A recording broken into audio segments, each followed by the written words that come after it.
Welcome to Rocker Review here on the campus of the South Dakota School of Mines and Technology, and this is Tom Rudebusch along with Athletic Director Dr. Dick Kaiser, and some big news out of the School of Mines this past week where the NCAA approved the Hard Rockers' second year and now into their third year, and I think that's called the transition year, Dick? It's called the provisional year. Provisional year.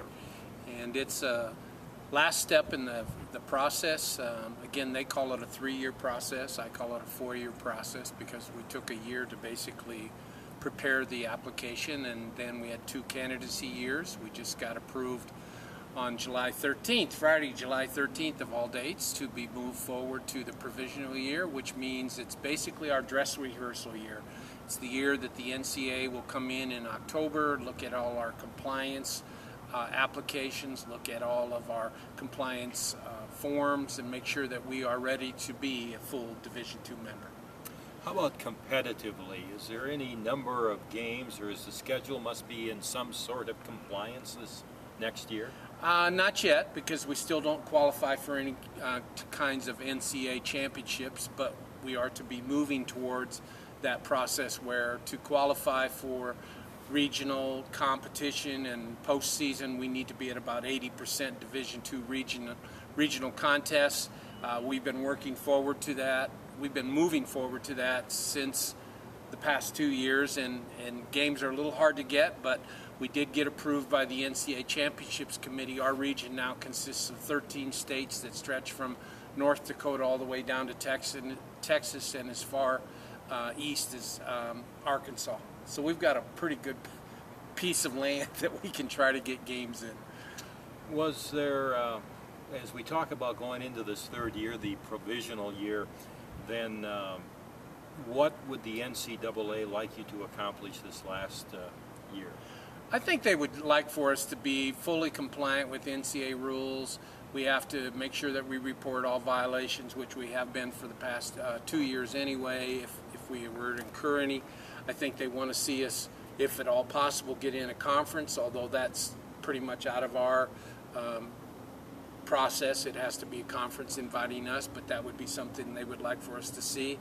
They want to make sure all of our booster organizations and all of our donations and giving all fall within the confines and the regulations of the NCAA. Basically, they want to see us be a full NCAA Division II member this year, so that in July next year when they do the review of the provisional year, they can say, yep, you're ready, we're moving you to full membership. That's certainly an exciting move. Of course, a conference is still a big issue. And what's the latest on that? The latest is we've contacted every conference within 1,000 miles of Rapid City, and we are still attempting to get into a conference. But our latest opportunity will be to try to maybe get specific teams as adjunct or associate members of conferences, so we could be potentially a member of 3 or 4 different conferences depending on the sport. That's where we're headed now. Whether that works or not remains to be seen, but that's our approach, to try to get various sports into conferences so that they have a scheduling situation, particularly our team sports, which would be soccer, football, volleyball, and the 2 basketball teams. Let's go beyond our campus on NCAA issues, and of course a hot topic right now, and you've been in college athletics for over 30 years. Let's talk a little bit about the Penn State situation. There are some people that have been calling for the death penalty for their football program. There are others who argue, well, why would you penalize people who had nothing to do with what happened? Everybody is gone. Give us some of your insights on that situation. Well, again, this is all just a personal opinion. It's not based on any kind of regulation or anything, but in reality, Penn State didn't break any NCAA rules. The NCAA really, as I view it, doesn't have any purview on what they did. Yes, potentially a football coach knew more than he led on to, potentially, and yes, they didn't go through the proper reporting mechanisms, but as it relates to NCAA rules, as it relates to NCAA competition, they didn't do anything. So I really don't see the NCAA reacting to that type of situation, even though the media is calling for all these things, and particularly people that haven't gone through the whole report that was placed forward, because there's really, most of it is based on just hearsay or not total substantial evidence, and it can't be proven that this conversation led to that conversation. So not that I'm attempting to protect or tell Penn State that, well, you should get off scot-free. That's not what I'm saying at all. But as it relates to NCAA, as it relates to the rules, the regulations, they haven't violated any NCAA rules or regulations as I view it. You know, and as I said, you've been an athletic director for a long, long time. And how would you evaluate the athletic director, his performance at Penn State in handling this situation? From what I know, and again, I can only read or hear what everybody else hears on in the news media, I just don't think they took it far enough. If there was any inkling that this was a situation as early as 1998, some stiffer, more tough reaction should have been done. And then if it fell through and then it went to the next level and a few years later, I just don't think they carried it far enough and they didn't react to it soon enough if they knew. Let me get your prediction here. Do you think Penn State will lose a season of football or more? No, I really don't. I don't think the NCAA is going to, because they would be setting a highly unprecedented situation because they're reacting to a non-NCAA rule. And much like, I'm not sure the NCAA should have been involved in the North Dakota Sioux nickname situation. I think that's out of their purview. And so with the Penn State thing, I don't think they'll lose any games or forfeit any contests or anything. I think it's going to all be settled in the courts, and it has strictly to do with how Penn State University handled their internal situation, which does not have to do with NCAA. And maybe this next question is kind of unfair for you because we're in the process of going into that provisional year of the NCAA, but you touched upon something that I've heard other people say, and you were down at the Athletic Directors Conference here a couple weeks ago. It seems to me that the NCAA seems to be moving in an area where they want to have control over almost anything that has to do circumventing state laws.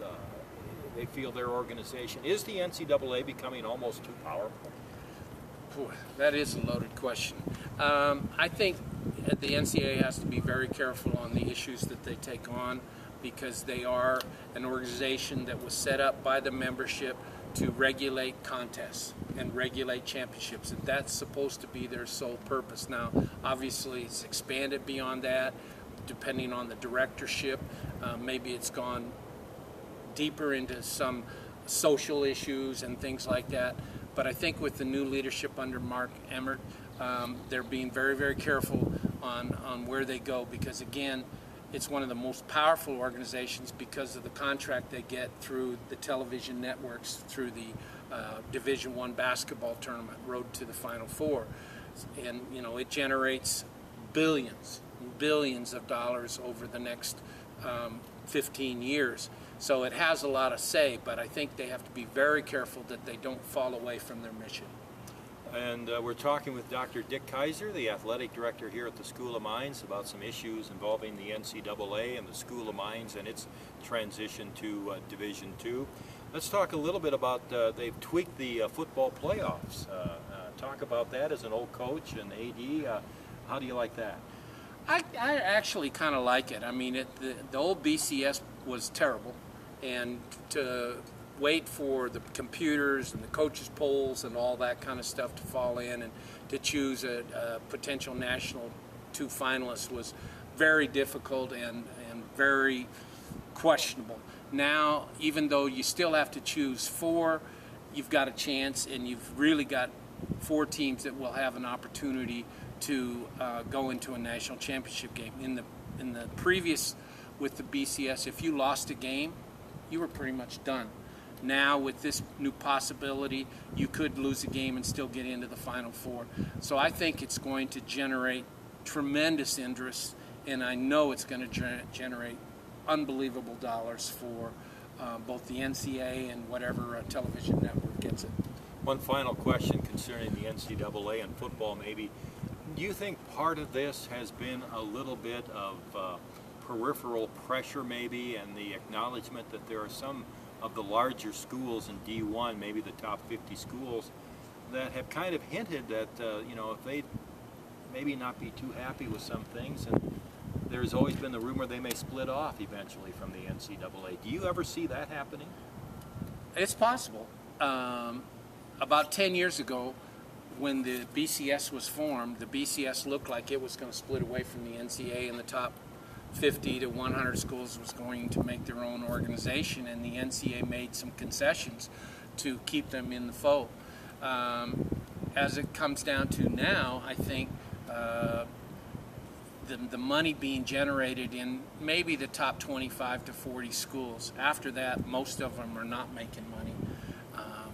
So it's kind of the haves and the have-nots, and we all know that universities, university presidents, ADs, and high-profile coaches have a tremendous amount of influence on the public, and with the money being generated at the high level, at the high football level in particular, I think it has a possibility to where eventually, if things are not squared away, and the NCAA is making a lot of concessions right now with cleaning up their rule book and getting rid of some of these menial, trivial rules that coaches were violating on a regular basis just out of ignorance and or just it happened.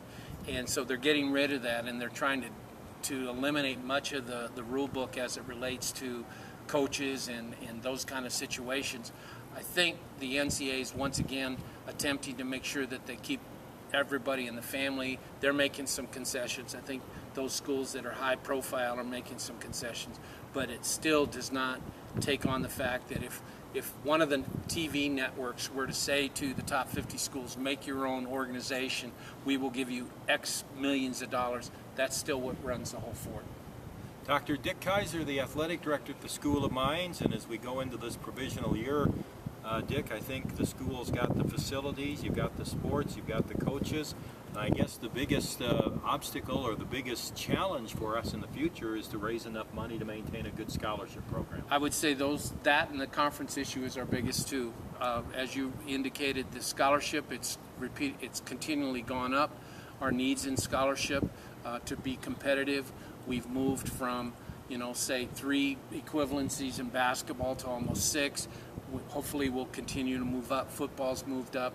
All of our sports are moving forward, but that all costs money, and with the regulations in the state of South Dakota where all dollars for scholarships, both academic and athletic, have to be privately fundraised, that puts a high premium on continually raising the scholarship limits, continually raising the money, and providing opportunities, not only with that, but then as inflation raises the cost of going to school. When I first started here, the cost of school was $13,500. This next year it's going to be closer to $19,000. That's a significant raise in the 3 years that I've been here. And if you have, say, 8 scholarships, you have to raise X amount of dollars just already to fulfill just where you were at before. So that's the hardest thing, is inflation, the cost of athletics, and the amount of effort that we want to put in to get the quality student athletes to attend South Dakota School of Mines. Thank you for joining us. Any final thoughts? Anything you'd like to touch upon before we leave? Well, I think the most important part that we would like to get out to all the people that support us is that we have made significant progress in the past 3 years after we made this decision to go NCAA Division II. We are a legitimate Division II institution. 3 out of our 4 teams competed well last year and had winning records. Out of our team sports, our individual sports set many school records and had individual place high in national rankings. So we are working towards being what I think is a superb institution that will represent our constituents, our alumni, very well in the athletic arena, and we really do need their support, and we hope that they will continue to be Hard Rockers all the way through. Thanks to Dr. Dick Kaiser, Athletic Director here at the School of Mines. We'll return with more of Rocker Review in just a moment.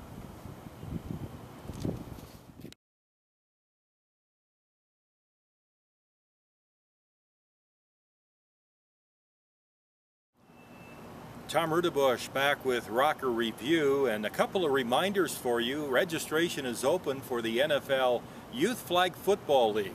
It begins on August the 26th here at Dunham Field at O'Hara Stadium. And your registration forms are available at any Common Sense food store in Rapid City. It's for grades 1 to 4. There's a division for 1st and 2nd grade, 3rd and 4th grade. And again, it's sponsored by the NFL, the Hard Rocker football team, and the Common Sense stores. Hard Rocker players are coaches and officials for the league. And the games are played Sunday afternoons at Dunham Field. Remember, you can pick up the registration forms now. The way to pick those up, stop in at any Common Sense food store in Rapid City. Registration will close on August the 17th. And we've been looking forward to the football season, the first season for new head coach Stacy Collins. And football season tickets are now available. You can buy a season ticket for 6 Hard Rocker home football games. That's right, the first time ever the school's had 6 home games. $42 is the discounted price, and you can call the athletic department to get more information on Hard Rock season tickets for football. And there still are a few ramp spots available, so check into that. You can just call the School of Mines athletic department and we can get information out to you. It's a 6-game schedule again. Some new teams on the schedule, including Missouri Science will be here out of Rolla, Missouri. William Jewell College will be here out of Missouri also. So we'll have some new teams on the schedule. Fort Hays State will be here. Kearney State will be here. There are a couple of powers in NCAA Division II football. So it's an exciting schedule, and we look forward to an exciting season of Hard Rocker football. Of course, all Hard Rocker football games on the Hills 97.5, and they are streamed not only on the Hard Rocker website, but at the Hills, hills975.com. Our next program will have previews of the season. We'll have Stacy Collins, the new head football coach. We'll get an in-depth preview of this year's Hard Rocker football season. And we'll also talk with Tiffany McCampbell, the volleyball coach of the School of Mines, coming off one of their best seasons ever, and her outlook for this new season. That's coming up next on our next Rocker Review program. This is Tom Rudebusch from the School of Mines campus.